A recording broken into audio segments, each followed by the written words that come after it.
Femmes, je vous aime. Wow, wow, wow, qui c'est qui parle là? Est-ce que c'est toi, Philippe? Oui, j'en perds mon oreillette. Oui, c'est moi, parce que les femmes, moi, je les aime.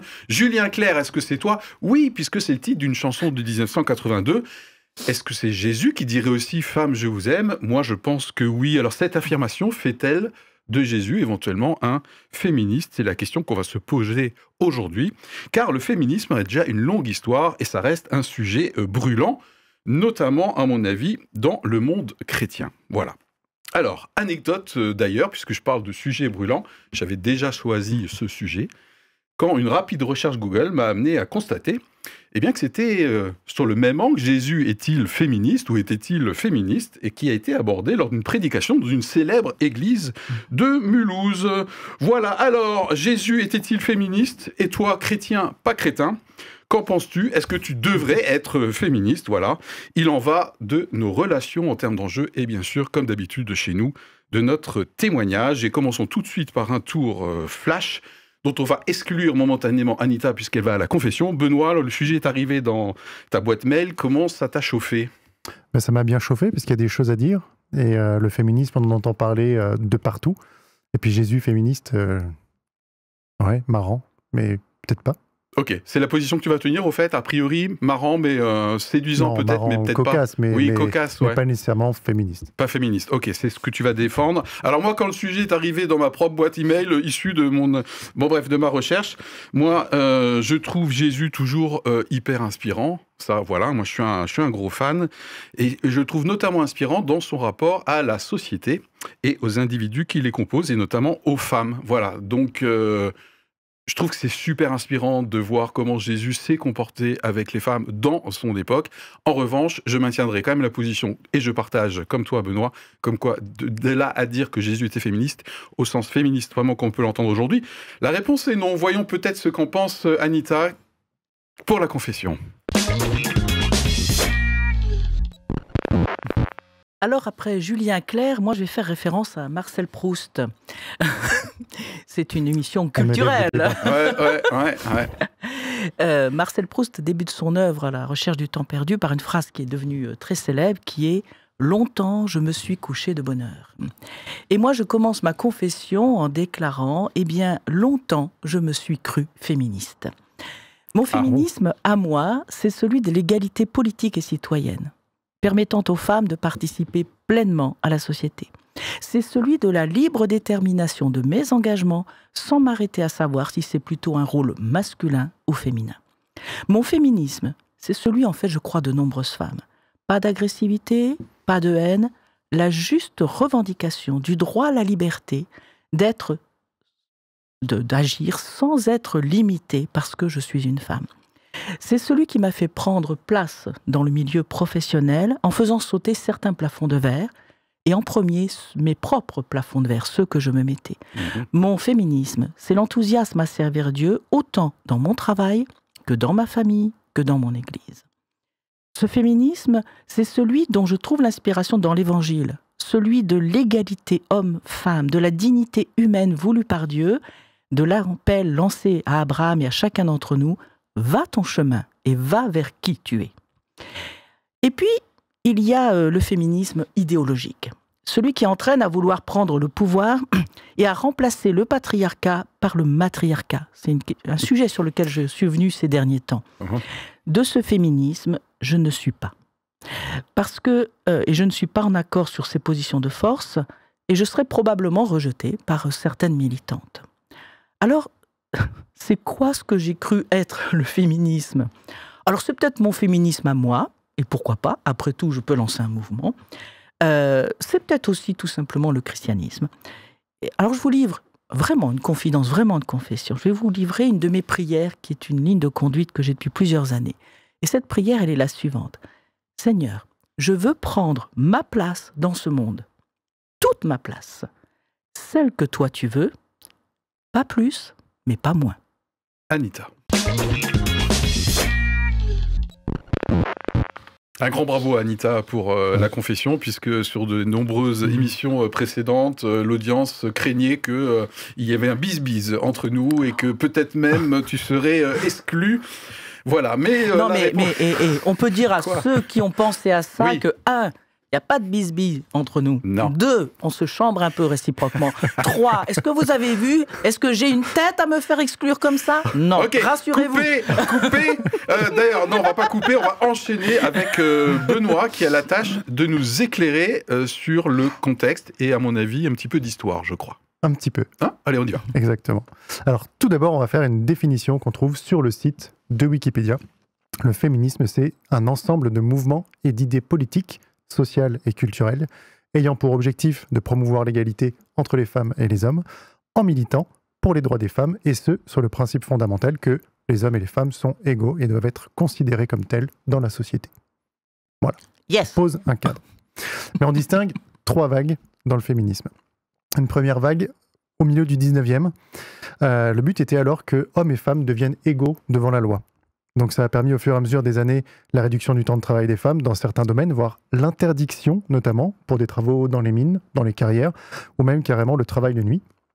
Ça a permis aussi l'ouverture de certains métiers, jusque-là réservés aux hommes, avocates au barreau.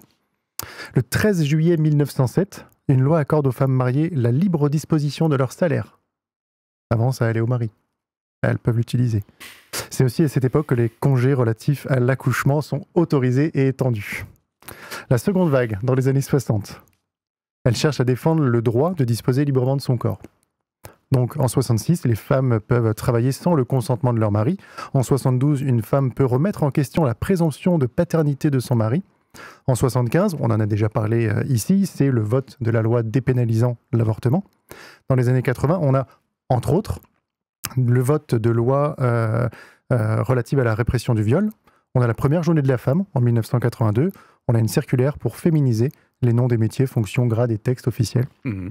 Et enfin, la troisième vague, dans les années 90, elle est née aux États-Unis, elle se démarque des autres vagues, se voulant moins blanche, moins bourgeoise, moins occidentale et plus inclusive. Cette vague veut donner une meilleure visibilité aux femmes considérées doublement marginalisées ou stigmatisées, les femmes de couleur, autochtones, lesbiennes, prostituées, transgenres, handicapées, grosses. À la différence des 2 premières vagues, elle se distingue celle-ci par le fait qu'il y a un souhait de supprimer l'oppression du monde à la fois hétérosexuel et hétéronormé et dominé par les hommes. La principale critique de cette vague, c'est le recul du sentiment d'appartenance qui avait uni les femmes autour d'une cause commune et d'une identité commune, l'identité femme. Ok.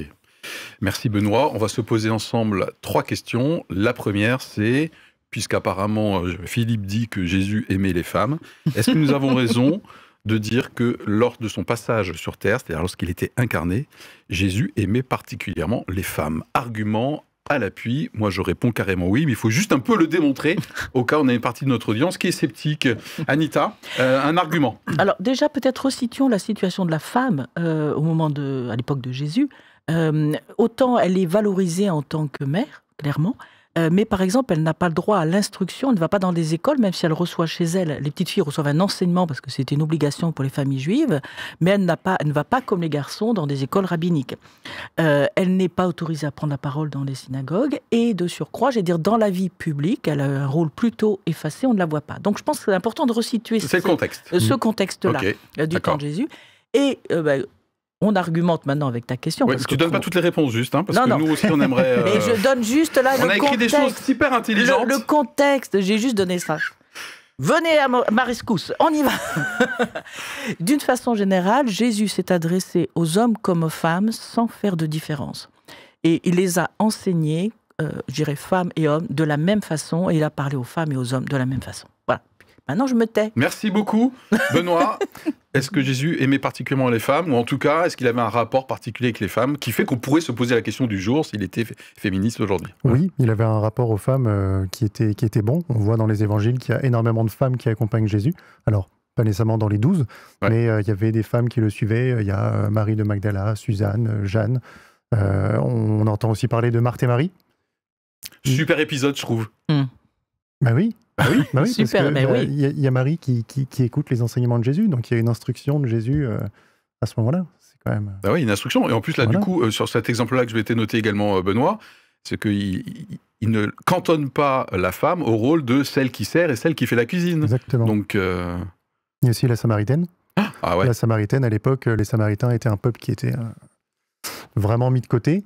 Et ben là, c'est une femme samaritaine qui a une vie... Elle a eu beaucoup de maris, donc c'est pas ce que dit la Bible. Hein. Ça rentrait pas dans les normes du moment. Ça rentrait pas dans les normes. Et en fait, Jésus va l'accueillir, valider ce qu'elle a vécu. Et c'est un bel exemple, justement, de belles relations. Ouais, moi je trouve Jésus carrément révolutionnaire. Hein.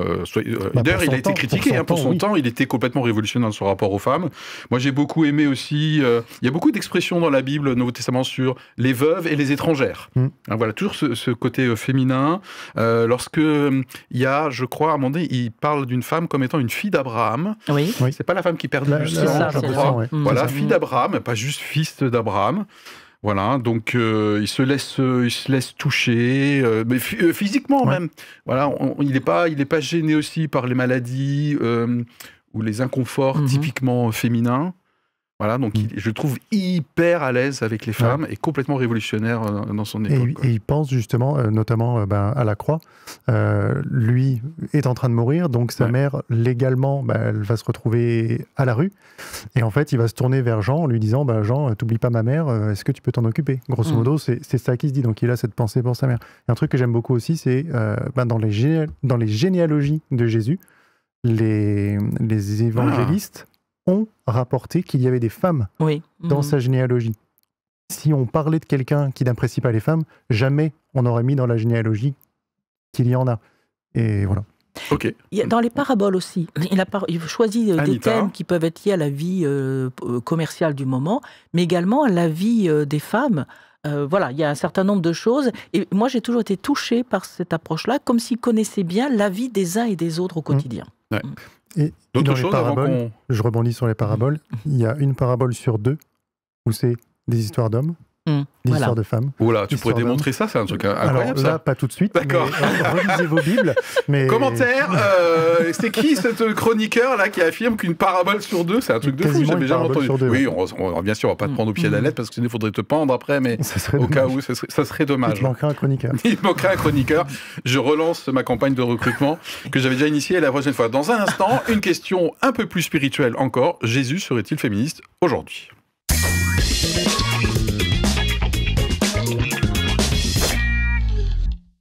Et je vous propose, en tout cas moi c'est comme ça que j'ai préparé cette question, je me suis mis non. J'ai plein de non, puisque j'avais annoncé en début que je pense que la réponse est plutôt non, d'après moi, et j'ai mis un petit oui. Voilà. Ok. Benoît? Moi, je dirais en petit oui, si on considère les deux premières vagues de féminisme. Notamment du fait de ton éclairage sur les faits et contextes. Hein, exactement. Et les vagues. Ce qui permet de faire, je dirais, remonter un petit peu la femme dans l'estime de la société. Là, je dirais oui, mais à mon sens, non, si on se base sur la troisième vague. Et en fait, j'ai l'impression que Jésus, il n'est pas féministe parce qu'il ne fait pas de différence entre les genres. Ah, tu semblais dire ça. Enfin, pas tu semblais, tu as dit ça dans ta confession également, Anita. En fait, Jésus, il s'adresse aux hommes et aux femmes de la même manière. Ouais. D'ailleurs, il y a un verset dans la Bible qui dit, en tout cas en tant que chrétien, il n'y a ni homme, ni femme, ni juif, ni romain, ni maître, grec, ni esclave. Grec, pardon. Ouais. Merci. On a toujours notre référence absolue ici. Je l'appelle la prophète. Ouais, moi, je me suis noté oui par rapport au côté égalité homme-femme, parce que Jésus, il n'est pas du tout dans la discrimination, complètement.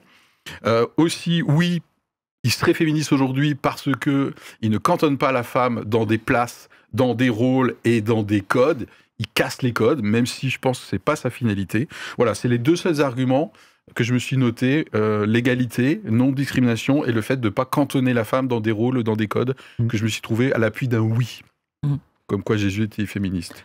Notez d'autres choses, Anita? Oui, je rejoins vos propos dans la globalité, et je pense que ça... C'est bien. C'est la globalité. Dans la globalité. Ouais, ça, elle s'y prend toujours comme ça, de toute façon. Là, maintenant, ça vient. Non. Elle est perfide. Je pense qu'en fait, assez souvent sur les sujets de société, il ne se prononçait pas en répondant directement aux personnes.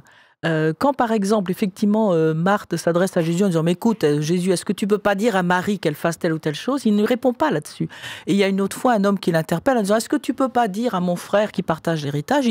Il répond pas là-dessus. Bon, il répond pas sur le moment même. Par contre, il nous aide toujours à mettre un cran un peu plus loin, qui est de dire « Mais à quel principe ça répond ?» Alors, et je pense que donc il viendrait nous interpeller sur la question de la justice, sur la question de l'utilité, sur la question effectivement de l'égalité, sur la question de comment vous vous complétez les uns les autres. Voilà, je pense que c'est là-dessus qu'il irait. Voilà. Ouais. D'ailleurs, ça me fait penser, je me suis noté qu'en fait, Jésus, c'est difficile de lui coller une étiquette. Voire impossible. Et d'ailleurs, lui, il refusait, à mon avis, toute étiquette.